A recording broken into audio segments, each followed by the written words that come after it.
i-share yung mabuting balita. Diba? Hindi pwede na, kaya ko siyang ibahagi. Tapos pagdating doon, failure ka. So we need to pray before yung target natin na i-share yung Word of God. Na ihanda ang kanyang puso na tanggapin kung ano man yung mensahe na nais iparating natin sa kanya tungkol sa ating Panginoon Kristo. At sa atin namang mga Kristiyano na, bakit tayo kinakausap ng Diyos? Kinakausap tayo ng Diyos bilang mga Kristiyano na para iayon at tiyaking nakaayon ang puso natin sa misyon niya. Para sabihin sa atin, ito ang gusto ko mangyari. Gusto kong kasali ka dito. Ganito ang ginawa ni Apostol Pedro. Bago ang kwento kay Cornelio, may nauna na nangyari, mga kapatid. Pinagaling, kung titingnan natin sa chapter 9 ng Acts, pinagaling ni Apostol Pedro ang isang pilay na ang pangalan ay Aeneas. At sa chapter 9 ito, verses 32 to 35. Sa verses 36 to 43 ng Acts chapter 9, pinuhay niya isang patay, ang pangalan si Dorcas. So ginagawa niya, ito makikita natin, na ginagawa ni Apostol Pedro ang ginawa na ating Panginoon noon. Pero ang mga naunang ito ay puro mga Hudyo, mga kababayan ni Apostol Pedro. Kinausap siya ng Diyos para sabihin, ang puso ng Diyos ay nasa mga katulad din ni Cornelius na hindi Hudyo. Ganon din dapat ang maging puso ni Pedro para sa kanila. Kinakausap tayo ng Diyos para itama ang puso natin at iayon ang puso natin sa Kanya. So paano ba ngayon, tanong ngayon, paano ba nagsasalita ang Diyos? Of course, primarily through Scripture, sa pamamagitan ng Biblia. Kaya nga ang tawag natin sa Biblia ay salita ng Diyos. Dati, akala ng mga iba, ang Bible lang ang nagsasalita. Ang Bible lang nagsasalita ang Diyos. So, pero habang mga pantang tayo ay talaga nagbabasa ng Biblia, so habang binabasa natin ito, mas nakikita natin kung yung bang may iba pang paraan kung paano nagsasalita ang Diyos sa atin. Diba? Habang binabasa mo, binimeditate mo yung Word of God sa Biblia, na-experience mo yung bang parang may kausap ka, di ba? Yung kung na-experience, parang kung na-experience nyo yun, habang binabasa nyo yung Bible, parang may tao nagsasalita sa'yo. Kasi naramdam mo sa puso mo eh. Habang binabasa mo, parang nakukonekta sa puso mo o sa ibang ng katawan mo. So, isa sa paraan doon, nagsasalita ang Diyos natin. Yung para bang naging buhay yung sinasabi niya sa atin. Although nagbabasa lang tayo. So, nagiging personal ang pag-uusap sa atin. Of course, kapag nagbabasa tayo ng Biblia, dapat hindi tayo sumasalungat sa sinasabi ng Biblia. Diba? So,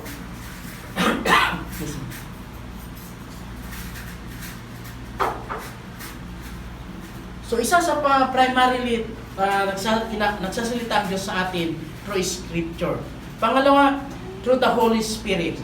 Sabi ni Pedro sa explanation niya kung bakit siya pumunta kay Cornelio, sa Acts chapter 11, verse 12, sabi niya, the Spirit told me to go with them. Kaya nga ibinigay sa atin ng Espiritu, mga kapatid, para kausapin tayo, para sabihin sa atin ang mga bagay tungkol sa Diyos at sa layunin niya sa buhay natin. Ang Espiritu din ang nagpapaalala ng isinulat niya sa Biblia. Diba? So, tandaan natin, mga kapatid, the Holy Spirit is the author of the Bible. Remember?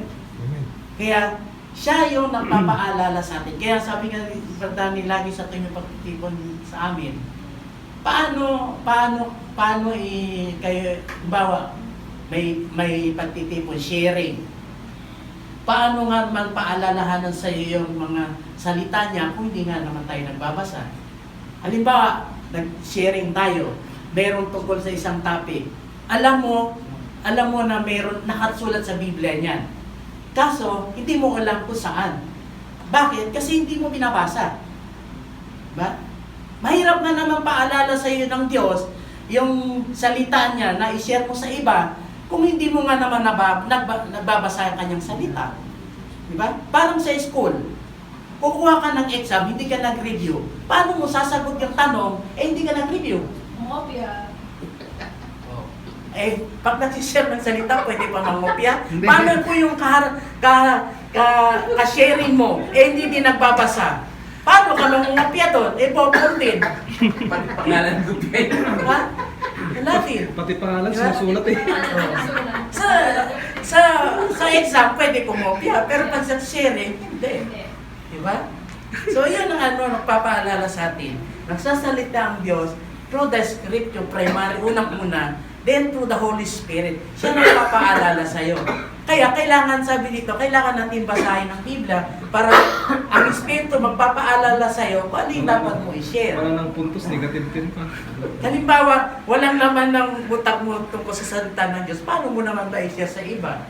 Andun yung desire mo na magbahagi sa kaibigan mo, sa mga kapatid mo, mahal mo sa buhay, pero wala namang kaalam tungkol sa salita. Paano yun?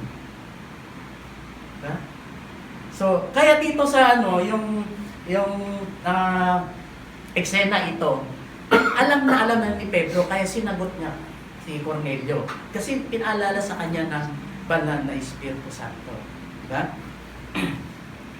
So, nagsasalita din ang Diyos sa atin mga kapatid through visions, pictures, and dreams. Diba? Ganito ang nakita ni Pedro, a vision from God. May picture din ng mga hayop sa isang malaking kumot. Ang point ay hindi tungkol sa pagkain, kundi may meaning behind the symbol. So every vision of dreams of God, kung ano man yun, merong mga meaning behind that, every dreams man o ano man yun na pinakita sa atin ng Diyos. Diba? So, ang point ay sabihin sa kanya ng Diyos na dapat siyang makisalamuha kahit sa mga hindi Hudyo. So, nagsasalita din ang Diyos through angels.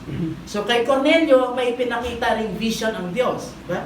At nakita niya ang isang anghel.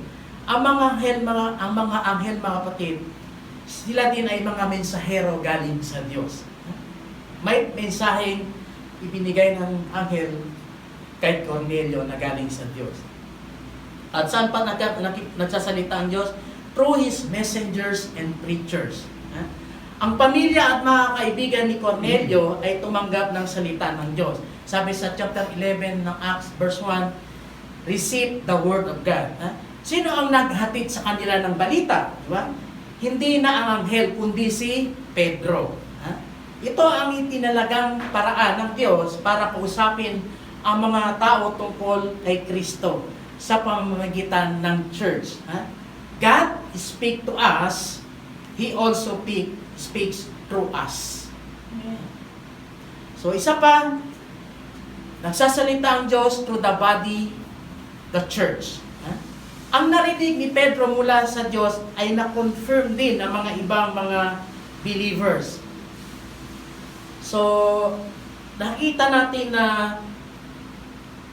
yung mga narinig ni Pedro ay na-confirm ito yung mga kasama niya sa iglesia. So, hindi pwede si Pedro lang ang nagsasabi noon. Tapos sabi ng ibang members ng church na hindi naman pala iyon ang gusto ng Diyos. So, ang Diyos ay gumagawa ng paraan para kumbaga yung pare-parehos yung may unity o merong harmony. May harmony sila. Hindi pwede na nagsalita sa iyo tapos yung iba naman ay iba, hindi pwede. Kundi ang Diyos ang talagang sa isa nag-usap sa bawat grupo. Kaya sabi ito, nagsasalita ang Diyos through the body, the church, yung iglesia. Individual tayo, we as considers our church at yung grupo din. Diba? Isa pa, nagsasalita ang Diyos through circumstances. Mamaya sa susunod na kwento, makikita natin kung paano mas na-confirm ni Pedro at ng mga kapatid niya sa Jerusalem na ang mga misyon sa mga hindi-Hudyo ay tunay nga galing sa Diyos. So iba't ibang paraan ang ginagamit ng Diyos noon para makipag-usap sa tao, di ba? Lalo na sa church. Ha? Ngayon, din, kahit sa panahon ngayon ay iba't ibang paraan din. Ha? Nga lang, dapat tayo maging attentive sa sinasabi niya. Hindi naman natin pwedeng limitahan ang paraan ng pagkikipag-usap ng Diyos sa atin. Hindi natin pwede limitahan. Ang Diyos nagsasalita in His own ways. Amen. Hindi sa nais natin. Ang Diyos nakakaalam kung paano tayo kausapin. Yung nga sabi nga dito, yung nga lang, kailangan maging attentive tayo. Sensitive. Sensitive, attentive. At kung narinig natin kung ano ang sinasabi niya, dapat may response tayo. Ano ang dapat response natin? Sabi ng Diyos kay Pedro, nang ipakita ang vision tungkol sa mga hayop, sabi niya, "Rise, Peter, kill and eat." Diba? Ang unang response niya, "By no means, Lord." Ha? Tapos may mga, nakita natin sa teksto natin, nung kinausap siya ng Diyos, sabi niya, "Tumayo ka, patayin mo at kainin yung mga hayop." Sabi niya, "Hindi ko magagawa ito." So, nakita natin, nagdadahilan pa siya. May mga dahilan pa siya. Diba? Eh, sinabi na ang Diyos, nakainin mo. Ha? So, naging ironic yung response ni Pedro dito. Ha? Tinawag niyang Lord ang Pangso-Kristo, tapos sinabi niyang no. Ha? Dalawang response lang sa salita ng Diyos ang pwede nating sabihin. Yes or no. Please don't say no to the Lord. That doesn't make any sense. Si Pedro kaya, ano ang naging response dito? So, makita natin ito mga kapatid, yung sa Acts chapter 23 hanggang 24 hanggang 48, then Acts chapter 11 hanggang chapter 1 verse 18. So sabi dito, kinabukasan, sumama na si Pedro at ang ilan sa iba pang tagasunod ni Jesus sa mga tauhan ni Cornelio at nagsimulang maglakbay papunta sa lungsod na tinitirhan nito. Nakarating sila doon ng sumunod na araw. Pagdating nila Pedro, nandun sa bahay ni Cornelio, ang pamilya niya, pati mga kamag-anak at mga kaibigang inimbitahan niya.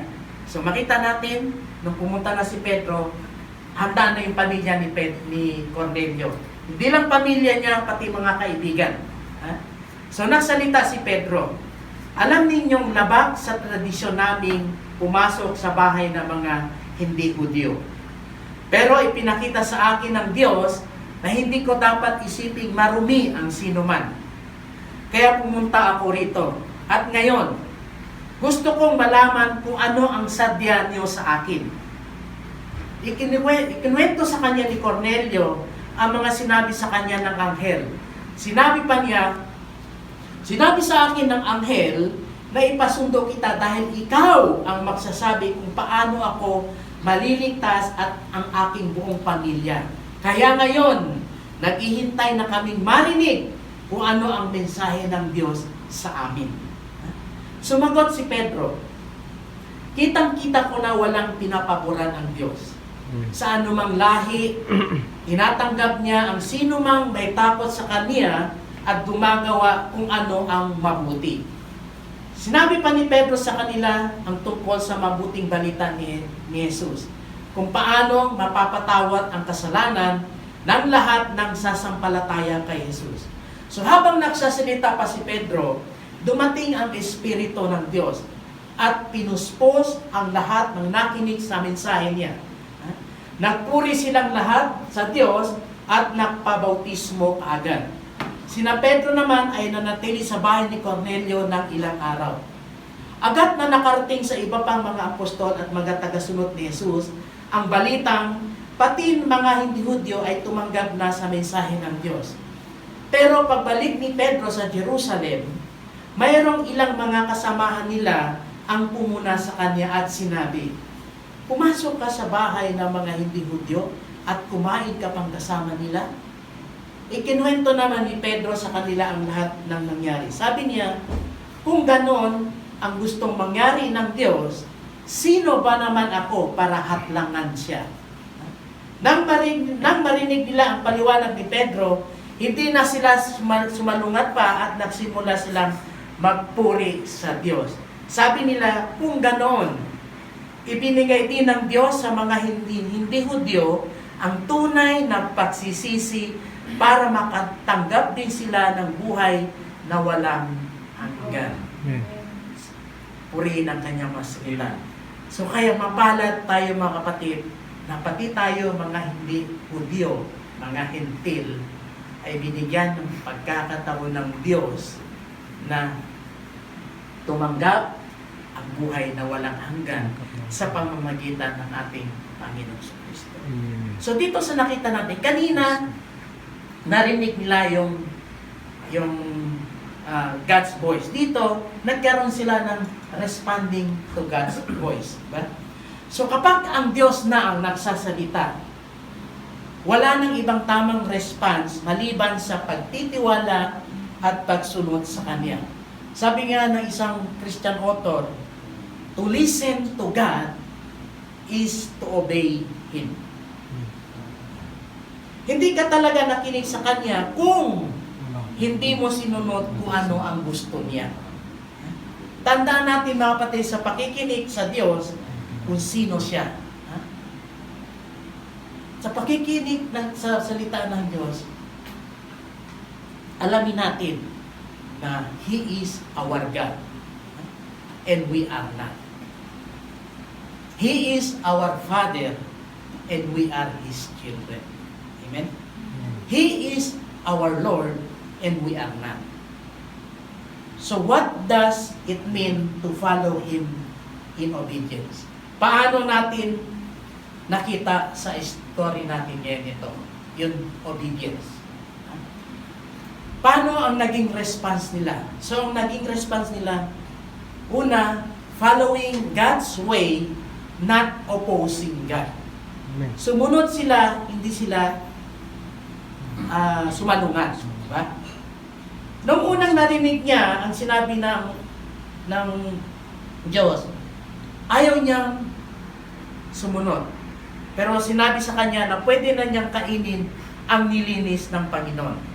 Ganon din naman ang turo ng ating Panginoon Kristo sa kanila noon na matatagpuan sa aklat ng Marcos chapter 7 verses 18 to 22 na He declared all foods clean. Diba? Sa Marcos chapter 7 verses 18 to 22. Pero hindi diet ang concern ng Panginoon dito mga kapatid, kundi relasyon sa mga hentil na itinuturing ng mga Hudyo na marumi kaya hindi sila nakikihalubilo sa kanila. Pero nilinaw ng Diyos, kaya 3 beses inulit ang vision para magets na ni Pedro. So natutunan na rin sa wakas ni Pedro na hindi pwede ang gusto niya ang masunod. Kung maalala natin mga kapatid, yung dating sinabi, dati nang sabihin ni ating Panginoon Kristo na papatayin siya. Diba? Ano sabi ni Pedro? Hindi mangyayari iyon, Panginoon. Nang sabihin din natin Panginoon Kristo kay Pedro na lahat sila ay iiwan siya ng panahon iyon at i-deny siya ni Pedro. Pero sabi ni Pedro, hindi niya iiwan ang Panginoon. Nang hugasan ang paa ni Pedro, ang Panginoon Kristo, sabi ni Pedro na hindi dapat si Jesus maghugas sa paa niya. So, dito makita natin, he frequently opposing God's will. Pero ngayon, naintindihan na niya dito sa vision niya. Kaya sinabi niya, pagkaharap niya kay Cornelio, sa chapter 10, Acts chapter 10 verses 34 to 35, sabi niya, at nagsalita si Pedro, ngayon ko lubusang naunawaan na talagang walang itinatangi ang Diyos. Nalulugot siya sa sinumang may takot sa kanya at gumagawa ng matuwid kahit taga saan mang bansa. Diba? So dito naunawaan ni Pedro. Sabi niya, truly I understand that God shows no partiality, but in every nation, anyone who fears Him and does what is right is acceptable to Him. Kaya sinunod niya yung pinapagawa ng Diyos sa kanya. So sabi niya sa mga disciples sa Jerusalem, if then God gave the same gift to them as He gave to us when we believe in the Lord Jesus Christ, who was I that I could stand in God's way? So when they heard this thing, they fell silent. Nung narinig nila ito, yung sinabi ni Pedro, they glorified God, saying, then to the Gentiles also, God has granted repentance that leads to life. Sabi sa chapter 11, verses 17 to 18. So kung ang plano ng Diyos ay maligtas ang lahat ng lahi na hindi pa nakakilala kay Jesus, susunod tayo sa ipinapagawa niya. Amen? Kung malinaw na ito ang sinasabi niya sa atin, to do nothing in response is not just to do nothing, but to oppose His will. Kung malinaw din sa kwentong ito na ang concern ng Diyos ay hindi lang maligtas ang isang tao, kundi pati ang buong pamilya at mga kaibigan, kung hindi natin ikikwento ang story of God sa pamilya natin at tuturuan ang mga nandito na ikwento naman ito sa iba, then we are opposing God's way. We listen and follow His way, not our way. So, isa pang naging response nila without hesitation or objection. So, sinabi ng Espiritu kay Pedro nang may dumating na mga lalaking galing kay Cornelio sa bahay. Diba?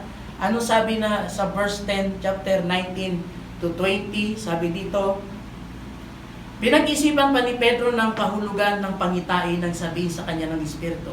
Tingnan mo, may 3 lalaki naghahanap sa iyo sa ibaba. Bumabat ka at huwag magkatubiling sumama sa kanila dahil ako ang nagsugo sa kanila.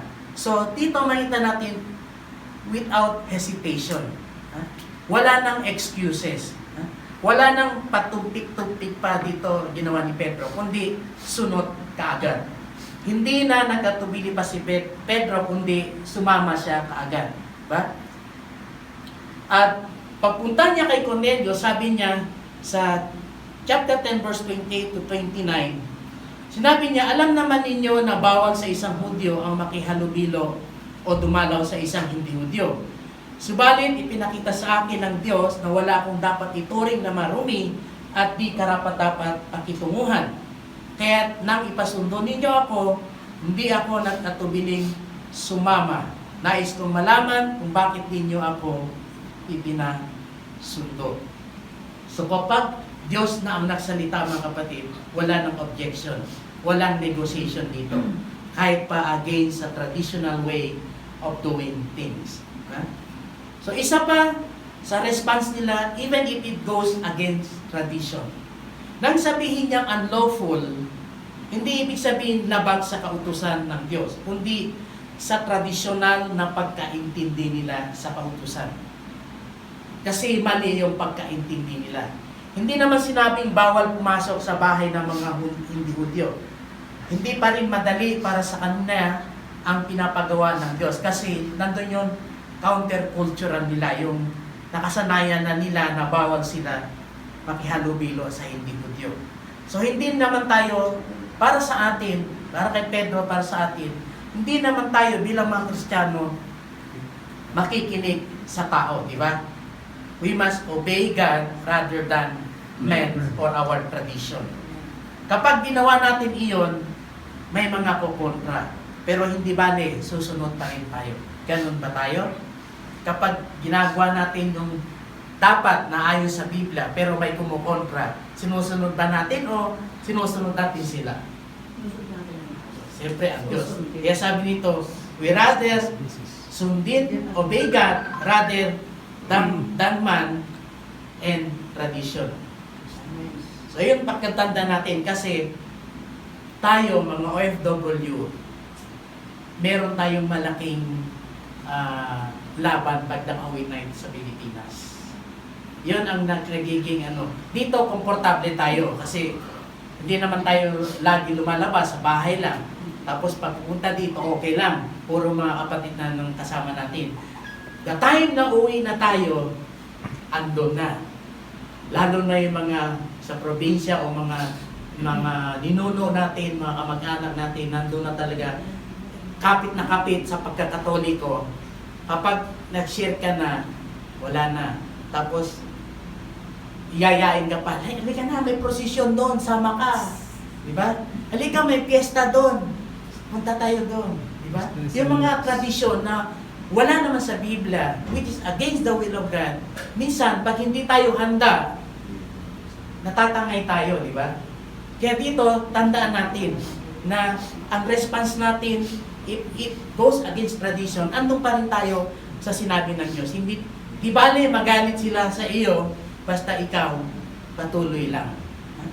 Kaso nangyari yung iba, kalimitan, nakikita ko yung mga dating mga kapatid natin dito, pag nakauwi na, wala na, balik na naman sila sa dati. Diba? Marami tayong mga kapatid, nakita natin, dito talagang natutuwa tayo. At nung tinanggap sila na naging Kristiyano, tinanggap nila ang Panginoon, nakita natin ang pagsisikap nila sa pagsunod, mga pagtitipon o ano mayon. Nandun yung kagalakan. Pero nung umuwi na, wala na. Balik na naman sila sa dati. Diba? So dito, mag-ingat tayo. So isa pa, even if there will be opposition, kahit may kumukontra. So pagkabalita ng mga ilang believers sa Jerusalem, na-criticize siya ng mga taong ang paniwala ay dapat pa rin tuliin ang mga hindi Hudyo para maging lubos ang kanilang membership sa iglesia. Sa chapter 11, verses 1 to 3. So hindi lang mga non-Christians ang pwedeng kumontra sa atin, pati mga Christian din. Diba? Kung minsan may sasabihin sa atin ng Diyos na gawin natin ito, pero hindi komportable para sa ibang mga Kristiyano. Pero anuman, kung may kumakalaban sa atin, alam naman natin kung sino ang kakampi natin. Alam naman natin kung sino talaga ang boss natin. Kung kahit na, halimbawa, kapag ginagawa mo ay ayon sa Biblia, kahit merong mga kapatid mo na sa panampalataya umuupo sa iyo, yun pa rin ang gawin mo. Kasi marami din mga ibang church ganyan, di ba? Na-experience na natin nung tayo sa lumang church, di ba? Yung kahit sabihin Kristiyano na, naranasan natin yan. Maraming mga pumunta doon, natuwa tayo dahil nakaano, pero in the end, nakita natin yung kanilang motives, kanilang motibo. Pero praise God, hindi sila nagtagumpay. Kasi tayo ay talagang ang gano natin ay yung sinasabi sa Biblia at ang Panginoon Kristo ang kinikilala natin na siya yung nagtatag, nagmumuna sa LCCF Church. Amen? Amen. So palakpan natin Panginoon. So,